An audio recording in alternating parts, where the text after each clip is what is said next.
atau adakah larangan-larangan atau anjuran yang dilakukan atau yang tidak boleh dilakukan oleh orang-orang yang berkurban, Pak? Jadi adakah larangan-larangan bagi orang yang berkurban terhadap hewan udhiyahnya dan larangan bagi penerima terhadap daging yang diterimanya? Ada enggak larangan ini, Pak? Maksudnya larangan di situ. Jadi ketika hewan kurbannya seperti itu. Okay. Apa Jadi, misalnya hewannya ini pincang seperti itu. Nah, maksudnya larangan-larangan itu ketika sudah disembelih, ada enggak pantangan orang tersebut itu untuk tidak, misalkan tidak diperbolehkan apa, misalkan makan atau apa, misalkan ke hewan kurban tadi, Pak? Oh iya. Adapun pada prinsipnya ya, kan hewan itu hewan kurban ya. Ketika disembelih ini sudah dipotong-potong, sudah berupa daging ya, seperti itu. Ini ada larangan-larangan atau terkait dengan penyaluran terhadap daging kurban itu sendiri. Ini perlu diketahui bahwa kurban itu ada dua. Ada yang di situ adalah tatawu ya. Ada yang di situ udhiyah wajib ya, wajibah. Ada yang tatawu, ada yang wajibah. Kemudian kalau yang udhiyah al tatawu ya, itu wayakulu al tatawu biha. Ya. Boleh memakan daging bagi si mudhi ya, orang yang berkurban ini sulusan sepertiga, ini menurut qaul jadid ya. Kemudian sulusan di 2/3-nya ya, ini disedekahkan. Iya, ini boleh. Kalau yang udhiyah tatawu. Kemudian kalau yang di situ udhiyah wajibah ya, udhiyah wajibah ini enggak boleh ya. Harus disedekahkan semuanya. Wait imu hatman dan apa namanya, di dalam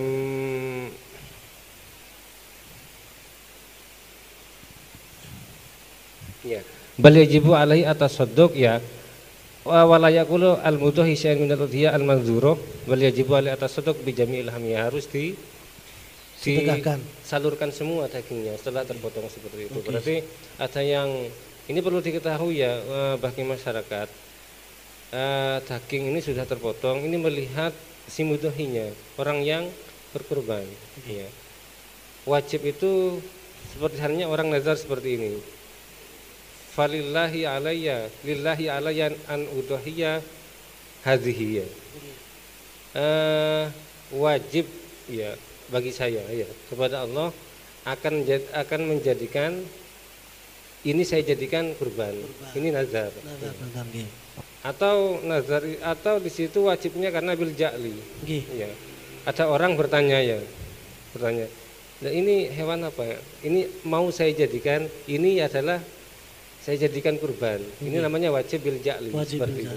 Berarti kalau mengatakan seperti itu, ya wajib disembelih dan dagingnya harus disalurkan semua, enggak boleh seperti itu. Jadi dari mudhi tidak boleh untuk ikut makan gitu, Pak ya. Enggak boleh ikut makan seperti itu. Bagaimana sebenarnya ya aturan biar dagingnya ini menjadi udhiyah tatawu ya? Artinya orang yang berkorban itu biar juga mencicipi, menikmati daging yang disembelih tadi. Ya jadikanlah udhiyah itu adalah udhiyah tatawu. Berarti bagaimana caranya, niatnya ya.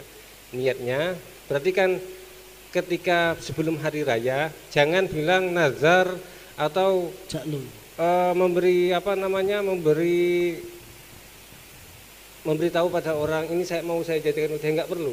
Yang jelas punya sapi diam sudah. Seperti itu. Nanti kalau mau menyembelih maka niatnya seperti ini. Nawaitul udhiyah al-masnunah. Niat udhiyah al-masnunah baru disembelih seperti, atau nawaitu ada as-sunnatil udhiyah, maka menjadi tatawu.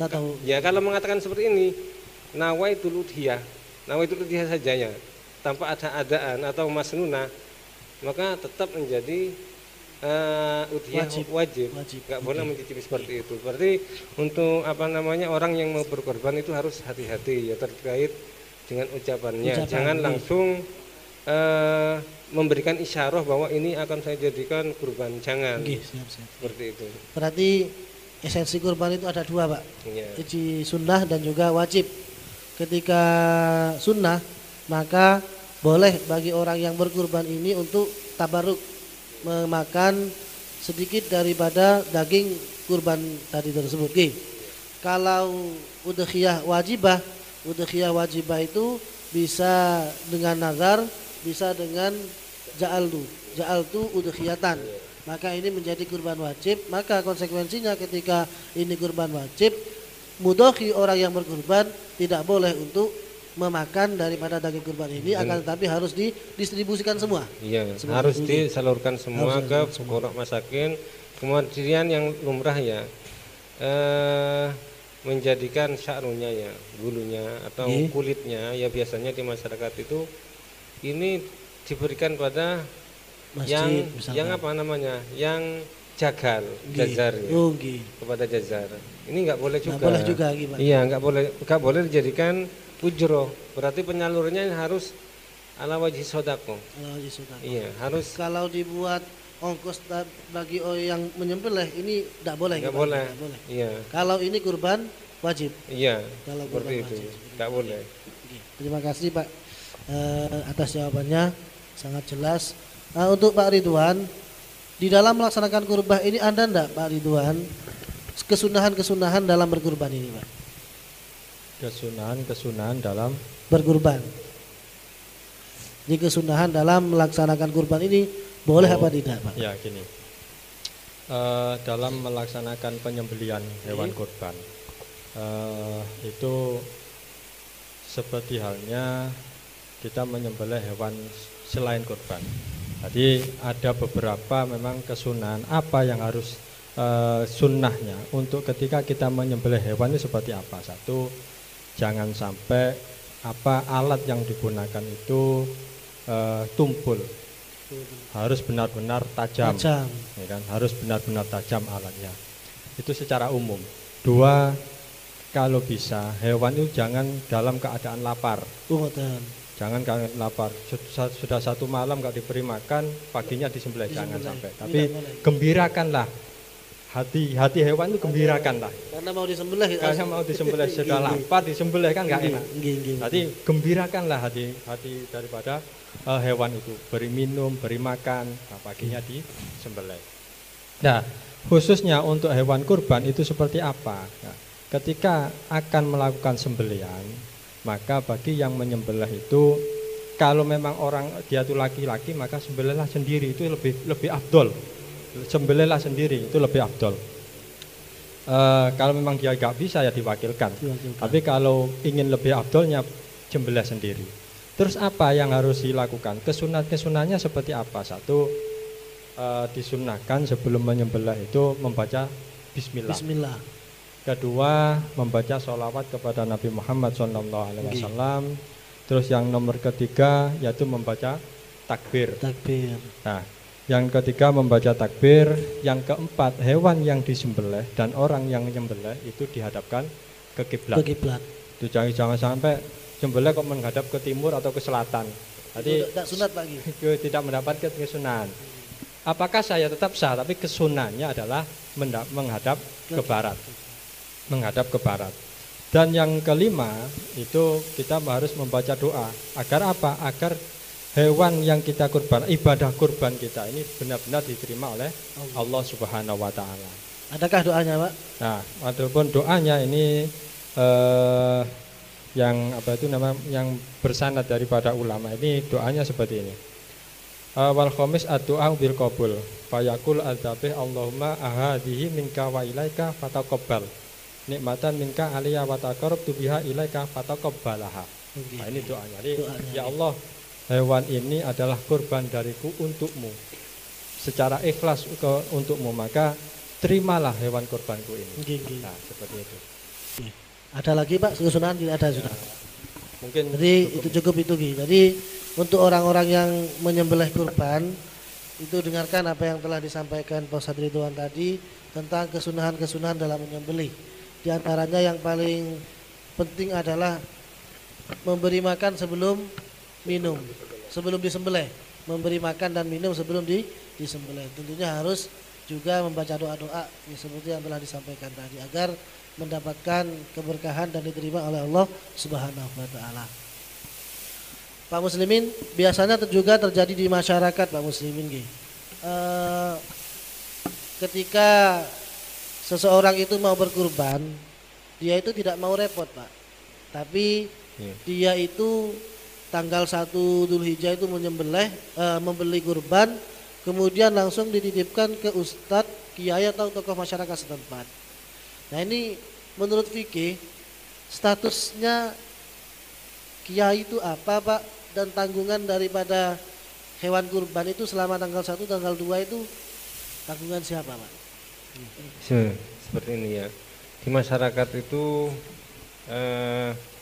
kebanyakan ya tidak mampu untuk menyembelih hewan itu dengan tangannya sendiri ya, dengan tangannya sendiri.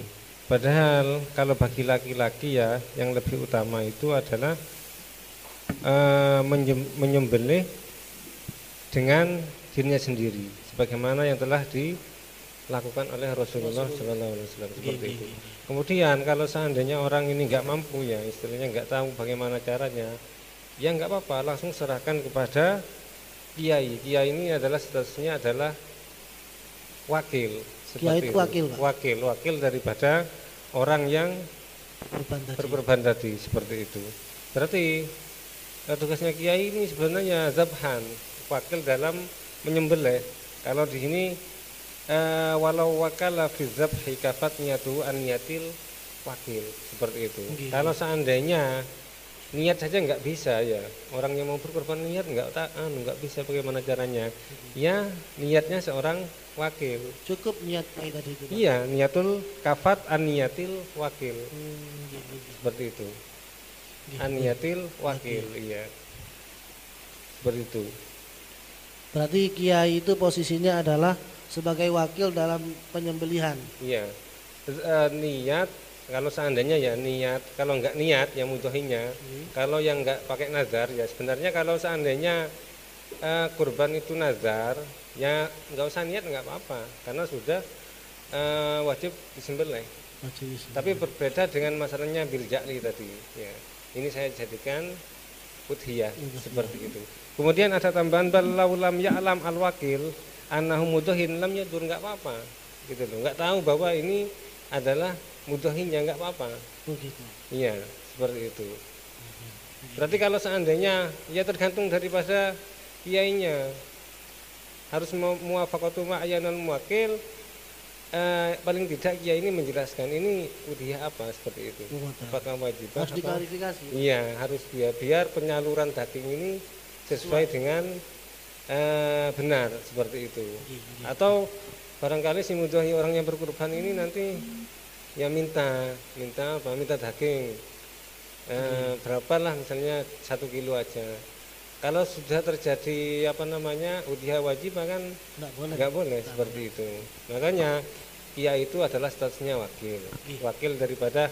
Kemudian wakil ini kalau nggak mampu seorang kiai ya misalnya, ya nggak apa-apa menyuruh orang lain, nggak apa-apa gitu loh, membantu seorang wakil ya. Berarti kiai ini ya zabhan wa taksiman, zabhan menyembelih, taksiman menyalurkan dagingnya, seperti itu. Kemudian tadi ya ada yang masih tadi terlupakan ya mengenai masalah persyaratan hewan tadi ada gonam ya, kambing, kemudian ebel, unta, bakor adalah sapi. Ini memang hewan yang sehat, seperti itu. Sehat itu maksudnya di sini adalah ada batasannya ya. Dobet al-jami' li jami' mazkur kullu ma'ibah bima yang kusu al-lahma awairu mimma yukalu, seperti itu. Berarti hewan ini jangan sampai ada sesuatu yang di situ bisa mengurangi terhadap kualitas dagingnya, seperti itu, atau lainnya. Makanya di sini ada 4 ya yang prinsip. Yang pertama adalah tidak boleh auro, Ya. Hewan yang tidak boleh hewan yang matanya atau salah satu matanya ini cacat. Ada putih-putih ya, aurat itu putih yang menghalangi pandangannya. Ya seperti itu. Ini kalau tadi ya dalam kaidahnya itu adalah yungkisu Allah ma'awirohu. Karena mata ini juga termasuk maksud konsumsi, untuk dikonsumsi juga. Tujuan lah. Iya. Tujuan daripada daging itu. Iya, tujuan konsumsi juga seperti itu. Kemudian yang kedua ini adalah al-arja, al-bayin arajuha. Hayawan yang pincang seperti itu. Ini juga enggak mencukupi. Kemudian yang nomor 3 al-ajfa, bahwa allati zaba mukhuha. Berarti hewan yang hilang yang otaknya seperti itu. Kenapa minal huzal? Karena terlalu kurus. Ini dalam apa? Dalam kategori yungkisu al-lahma, mengurangi daging, ya, kualitas daripada daging sendiri. Kemudian maridoh, ya, maridoh yang bayin maroduha, yang juga sama, bisa mengurangi kadar dagingnya, kurus. Artinya kalau seandainya ditawarkan kepada pembeli itu kimahnya ini sangat murah, ya seperti itu. Kemudian berbeda dengan masalahnya khosi itu adalah hewan yang dikebiri ya, yang dikebiri. Berarti itu cukup, Pak. Iya, karena begini ya, khisok ya, memotong alat vitalnya ya. Daripada hayawan itu boleh, fisigorihi boleh. Karena apa? Nanti semakin besar itu tibi lahmihi, seperti itu. Boleh mengkebiri hewan fisigorihi. Artinya hewan yang dikebiri itu boleh. Iya. Yang kedua adalah bukan maksud konsumsi. Berarti tujuan konsumsi itu bukan pada kebiri seperti itu. Tadi. Berarti ya enggak masuk dalam kaidah yungkisu Allah ma'wiru. Ya. Kemudian maksurul korni adalah hewan yang pecah tanduknya. Ini tanduk ini bukan boleh ini, Pak? Boleh. Karena tidak mempengaruhi terhadap daging itu tidak lagi. Mempengaruhi terhadap kualitas tujuan. daging itu. Ya. Qasdul akli tidak. Berarti tujuan konsumsi itu enggak ada pada tanduknya, seperti itu. Kemudian kupingnya ya, hewan yang terpotong kupingnya juga sini enggak mencukupi. Tidak mencukupi itu. Tidak mencukupi, wala tujizu al-maqtu'ah kal kulil uzun. Ya. Atau sebagian uzun. Salah satunya misalnya. Ini termasuk yungkisu al-lahma au wairahu. Ya. Bima yungkisu al-lahma au wairahu. Kuping ini termasuk dalam kategori wairahu. Berarti mempengaruhi karena lah istilahnya. Qasdul akli ya, qasdul konsumsi ya, tujuan konsumsi juga ada pada kuping juga, seperti itu.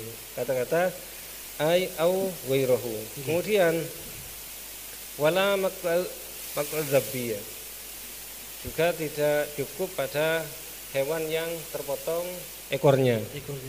Ya, karena ya ekor itu juga termasuk qasdul akli juga, konsumsi juga.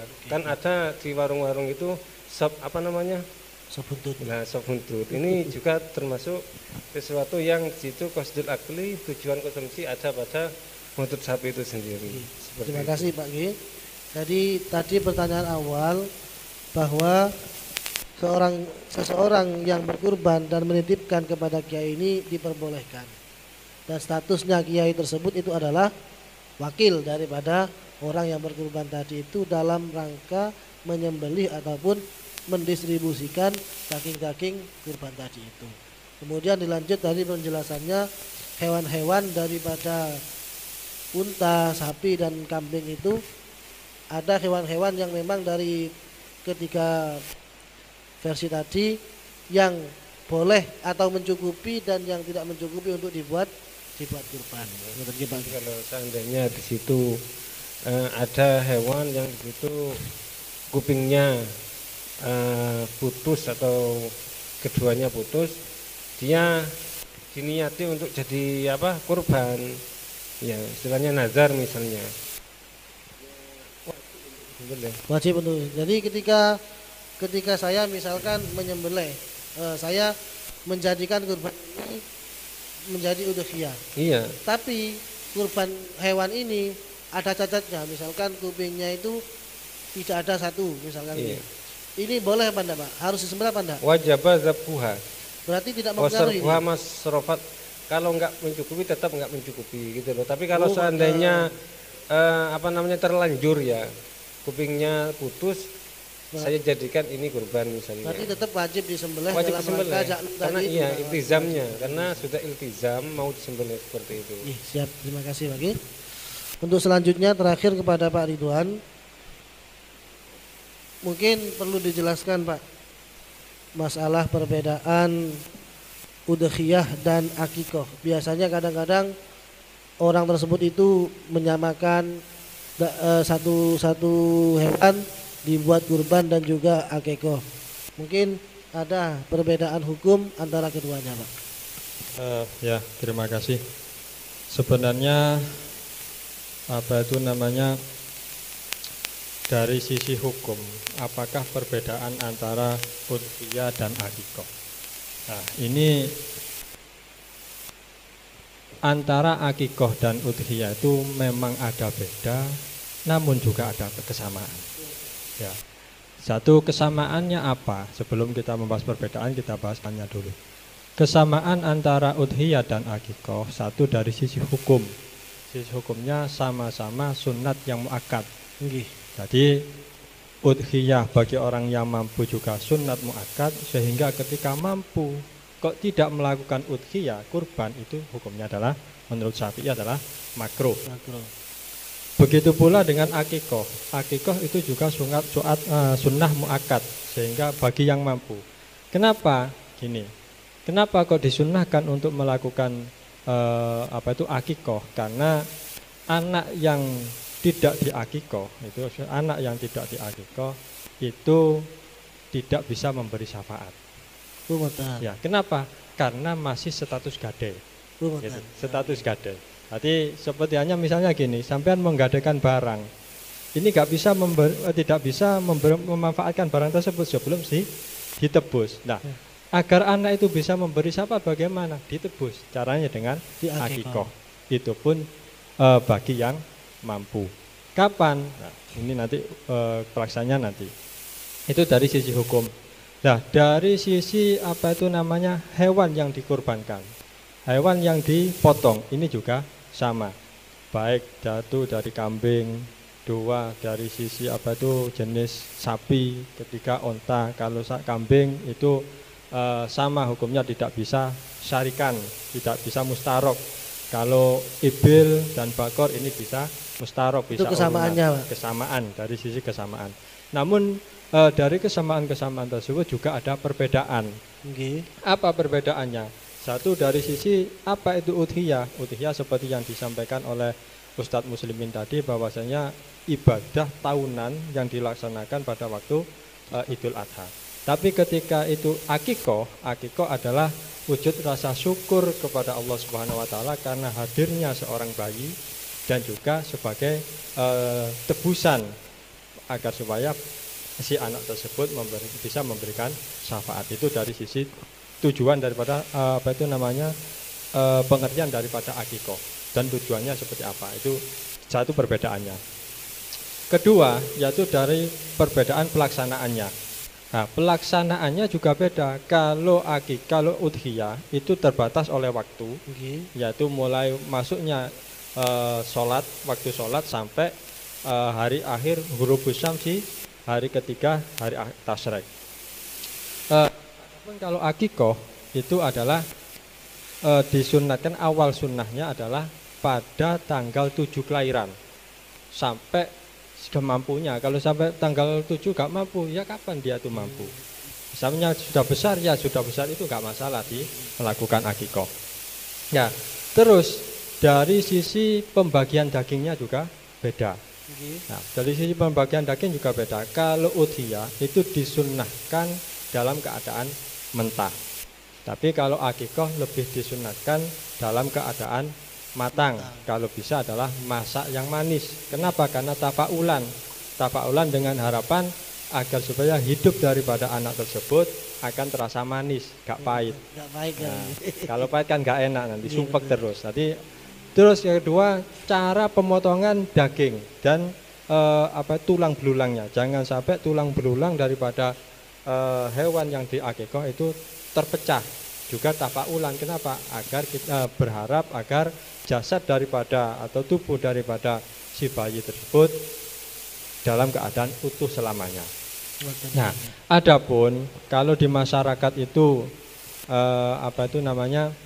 di masyarakat itu melakukan walimah, ini memang ada kontroversi.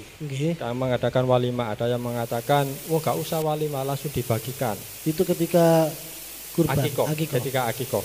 Jadi kalau mengatakan walimah itu gak usah diadakan walimah. Sebenarnya walimah itu diperbolehkan. Walimah itu diperbolehkan. Jadi memang hukum asalnya adalah dibagikan, tidak ada walimah. Dibagikan kepada masyarakat dalam keadaan matang, dalam keadaan masakan yang manis. Loh, Anda kan mengadakan walimah bagaimana? Nah, untuk mengadakan walimah itu kalau menurut ulama Malikiyah itu mengatakan makruh mengadakan walimah.